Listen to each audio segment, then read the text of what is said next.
Alam nyo ba mga idol na hindi lang po si Jollibee ang ginawang mascot dito sa kasaysayan? Kwento ito ng mga mascot na kasama ni Jollibee simula pa pagkauna. Ang apat na mascot lang po ang laging kasama ni Jollibee ang lagi nyo nakikita. Si Popo, Mr. Yum, Twirly, at Hetty. Tama po ba? Meron pa po pala silang kasamang iba pa na hindi pa natin kilala. Tara, kilalanin po natin. Si Tony Tan Caktiong, siya po ang nagsimula ng Jollibee dito sa Pilipinas. At sa Pilipinas din po nagmula ang Jollibee.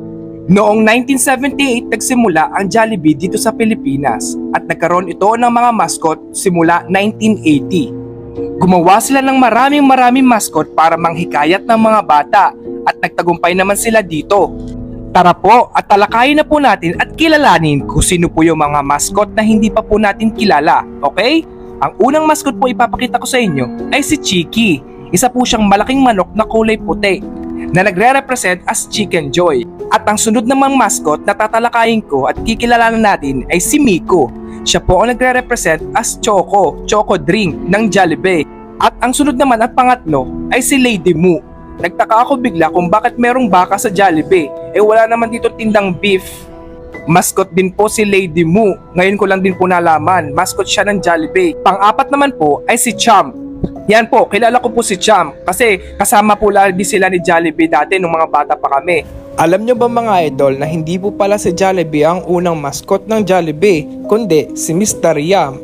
Yan, si Mr. Yum daw po ang unang mascot dahil po ng mga burgers. Trending na trending po dati yung burgers. At ito po ang itsura ni Jollibee nung unang panahon. Yan.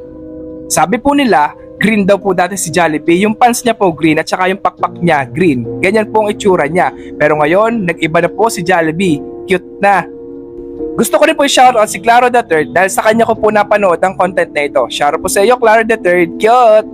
Kung kayo po'y tatanungin ko mga idol, sino po sa mascot na yan ang gusto nyo ibalik sa kasaysayan ng Jollibee? Comment nyo nga po at i-share ng video sa mga friends nyo para malaman po at makilala nila ang mga lumang Jollibee mascots.